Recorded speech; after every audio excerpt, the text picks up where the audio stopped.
Guy Weiss from the Photo Zone, and he will do a little bit of talking about this wonderful show we've got on the walls here at City Hall Gallery. Good evening, folks. Thanks for stopping by.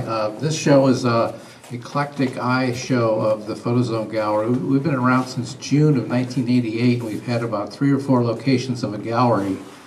But the last 5 years or more, we kind of haven't had a gallery. So we've had special shows here and there at the Coast, at the Emerald Art Center, and here now. And we have, I think, around 30 members, and mostly do fine art photography, as you can see, and quite a diverse group. And I don't know if anyone has any questions I can answer about the show or anything. Because we can't say come visit us at our gallery, but do check out our website. There's lots of photos on the website, including links to Herman's website, which is legendary. Herman Krieger. Yeah, about photography. Yeah.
turns out that Tarwathie was a farm that was kind of the center of a village somewhere in Aberdeenshire in Scotland.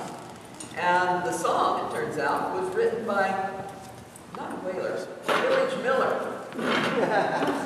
But had a good sense of what it might feel like to be going off on one of those 19th century whaling voyages up toward Greenland. Well, that makes a whole lot of sense now. The person in the song says that he's going to go off on a whaling voyage and make a whole ton of money. And that doesn't sound like somebody who's actually done it. Right. The one thing he does capture, if you're in Celtic music, the immigrant longing for his homeland. In the old days when you left on a ship to come to America, it took a couple of months, you never got to go home. So what he did capture, which makes the song so beautiful, is the poignancy of being going to different places. You'll hear that.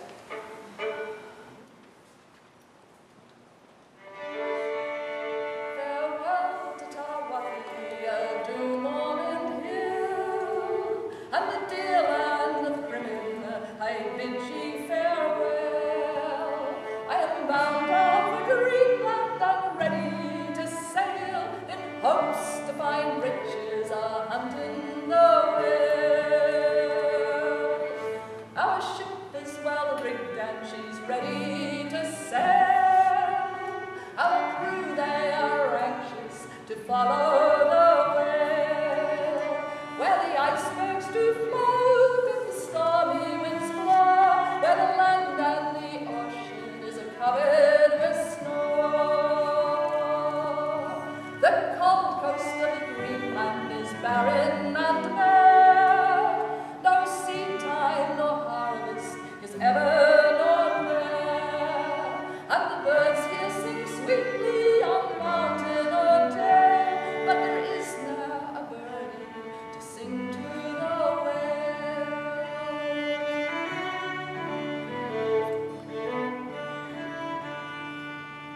There is no habitation for a man to live there, and the king of that country is the fierce Greenland bear, and there'll be no temptation to tarry long there. With our ship bumper full, we will homeward repair.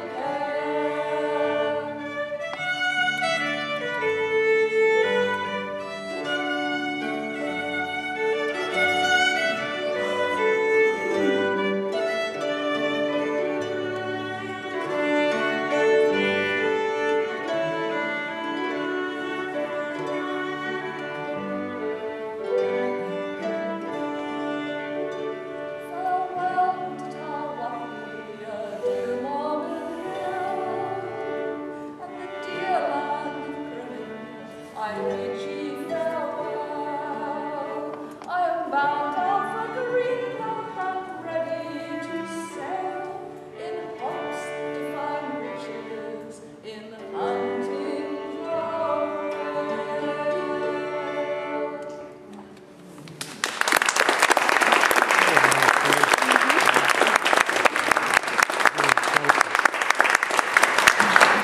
Well, just as soon as you settle comfortably into the Celtic music of the British Isles, we're off to Spain, northwestern Spain, Galicia, another part of the Celtic world that's less often recognized.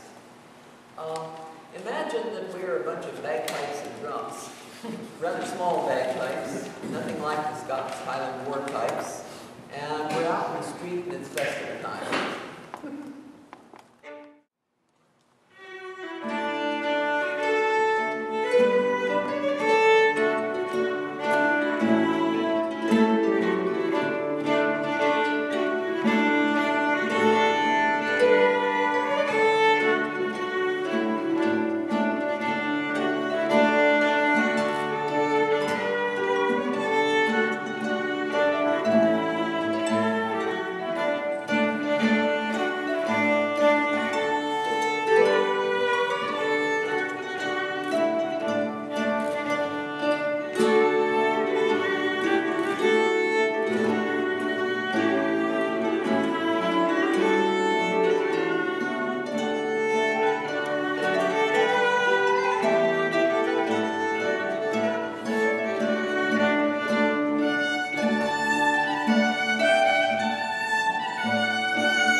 I set my back against a hawthorn tree to view the sun in the west country and the dew on the forest green. Oh, that I saw by the burning sun and a fair maid at his knee, and she was as brown as a very brown ranch. He was away and one to see, all away and one was he. Well, come sit you down on the grass, he said, on the dewy grass so green, where the small birds all have been and gone, since I my true love have seen, he said, since I my true love have seen. Oh, I'll not sit down on the grass, she said, nor be a love of mine, for I hear you got another girl. Your heart's no longer mine, she said, and your heart's no longer mine.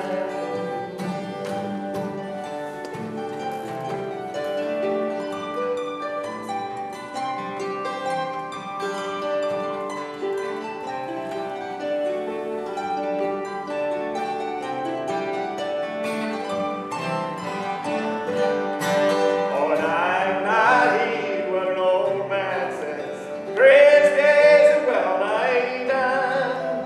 And I'm not heed what a young man says, for he's there for many's the one, she said. He's there for many's the one. Oh, and I will climb my high tree, and I'll round the wild bird's nest, and its back I'll bring whatever I can find to the one that I love best, he said, to the one that I love best. As I walked down one evening by the verdant graves of spring, I set my back against a hawthorn tree to view the sun in the west country and the dew on the forest green.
Getty thinking naughty, getty chatty, getty dry.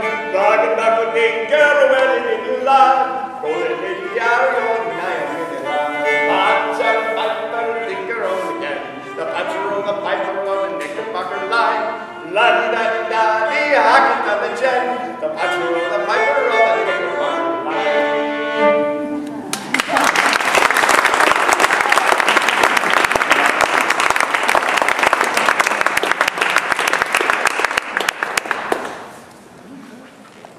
And seeing it's Valentine's Day, this is a love song where the man of the couple is torn between his love and having to work, having no else to work.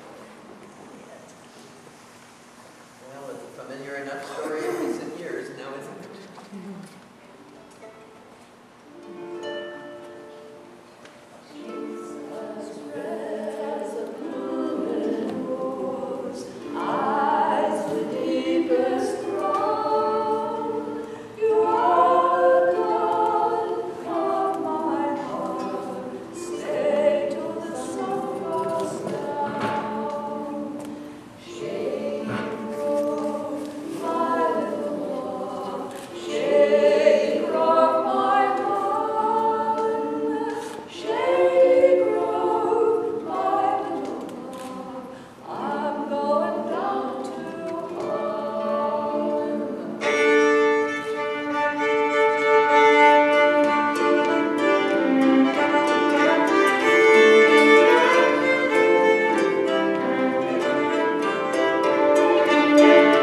It's almost like time you were off to the anti-side. The morning mist is on the valley. It's time you were on your way. Time you were learning the miner's job, earning the miner's pay.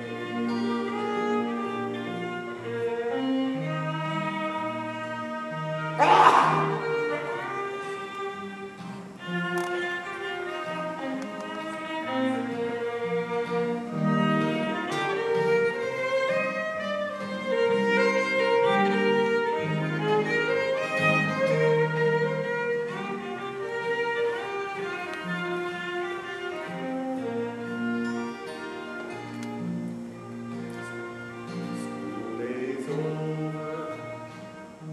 Come on in, John. Time you getting your kid boots on with the sark and the moleskin trousers. It's time you were on your way. Time you were learning the miner's job, earning the miner's pay.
Good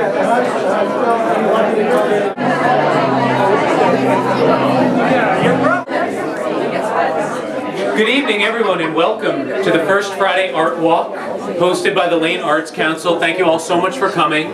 Thank you to the Lane Arts Council, and thank you also to our sponsors tonight, the Merchants of the Broadway and Pearl District, for helping us put this great event on. And thank you very much to New Zone for letting us come in, for opening up tonight, and allowing us to enjoy this great exhibit here. My name is Patrick Hosfield. I'm the host of the Art Walk. I'm on the staff of the Oregon Bach Festival, so I'm going to have to encourage you all to come to the Oregon Bach Festival, which starts pretty soon. And I'm also the president of the Eugene Active 2030 Club, and it's my pleasure to be here tonight and to be leading the Art Walk.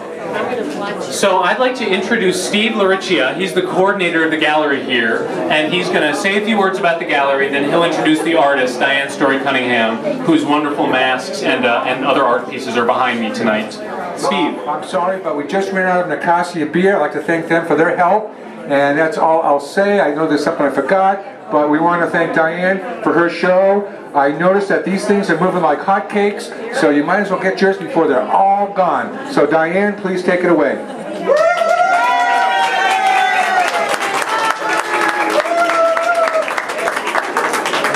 Thank you all for coming. I was thinking today that it takes a village to make an artist, and my village has been here for me tonight. It's been absolutely amazing that people are coming in and they're buying. We're all having a great time. I'm so attached to these, I feel like I'm selling my children. But some of the people who are buying are telling me why they're buying a particular piece, which is really an incredible thing to hear. There's some fabulous stories out there. I love what I do. Read the artist statement. It's over there. That'll tell you something about it. And what I'd like to do now is turn the microphone over to Verna. She's with Ophelia's Place. It's a great deal, and I want you to know about it. That's where all the money goes from my sales tonight. Thank you for coming.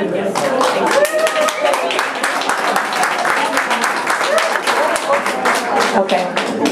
Thank you, Diane, so much. And Diane's right, it does take a village to raise a child. And Ophelia's Place is a local nonprofit. We've been around for 5 years, and we work with girls 10 to 18.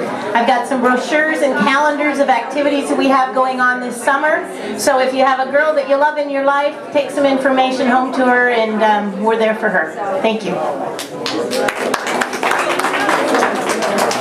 Diane, I wonder if you could tell us a little bit more about some of these pieces. I'm really curious about how you come up with the names for the masks. How does that come to you? They all have very interesting names. I made about 40 masks before I realized I could name them, and I often buy art because I like the name. So I started making up a list of possible names, and I made the last 15 with the names in mind, like Lucy in the Sky.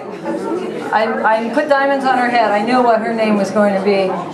So I have a list of about 100 cool, interesting names, and my sister and I sit down, we drink a little wine, and we ask the pieces what they'd like their name to be. And, you know, it takes us a few hours, and all the names get attached to the pieces. Could I ask you to describe the process that you use to design these masks and to create them? Okay, I roll, as you see if you read my artist statement, I was taking classes with Mary Heinemann, fabulous instructor. She shares all of her lifetime knowledge with her students. You roll a slab out, I cut the shape, I put the features on, and you know that takes a couple hours at least for each one. I let it dry for a few days. I take it up to Mary's. I take, you know, as many as I have. She does a bisque firing. I get them back a couple days later, and then I spend a couple hours at least glazing each one. And once they're all glazed, I take them back up to Mary's, and she fires them. And when I get them back, I don't really know for sure what they're going to look like. And sometimes I look at one and I go, oh, I didn't know it was going to look like that. I don't know if I like that. And pretty soon I kind of fall in love with it and decide, yeah, I really like it. What I didn't realize is there's a lot more work than creating the art. You have to put the back on it. You have to put the hangers on. You have to paint the back. You have to write the name on. There's almost as much time getting it ready to hang as there is to actually making the piece. And then my sister makes all of my tags and does all the graphic arts for me to make me look good. And could you tell us a little bit about the pieces that are in the black shadow boxes? If you went to the Mayor's Art Show last fall, you saw my triptych piece, which was 3 of these. I actually got into the Mayor's Art Show, which totally blew me away. I didn't really realize what I was creating. I was making the pieces, and my friend said, "Oh my, I can't believe you're making those." And I guess they're sort of erotic. I didn't really know it at the time. So another friend, I was calling them erratics, and another friend said, "Well, you should call them erotica." So that's why they have that name. They're sort of erotic. You can see what you choose to see in them. Does anyone in the gallery have any questions for Diane about her art?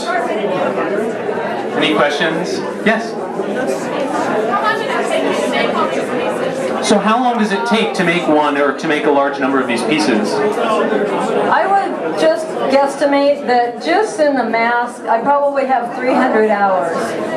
And maybe 100 hours in the erotica pieces. That's a rough estimate. It takes a lot of time. Are there any other questions? I'm sure Diane would love to answer questions if you want to come up and take a closer look at these masks. It's amazing how much they change as you get closer to them from the back, so please do. Folks, I'd like to apologize for the lack of no food here. I just found out that there's no food, there's no beer. You should have came here earlier is all I got to say. I thought we had enough food and it just boom. And the beer just went boom. So again, we apologize for that. We're usually known for wonderful food and beverages, and I guess it was just too good of an evening. Again, thank you for coming out tonight. Oh yeah, somebody loves a hat. A hat. A hat. There you go. Thank you everyone for joining us on the First Friday Art Walk. Thanks again to the Lane Arts Council for organizing this wonderful art walk. The next one's going to be on July 1st, the first Friday in July. I hope you'll all be here for that. Please look out for the press release. I hope you'll all come to a concert at the Oregon Bach Festival. It begins on June 23rd. Thank you again for coming, and please have a great weekend. Oh, and there's 2 quick things to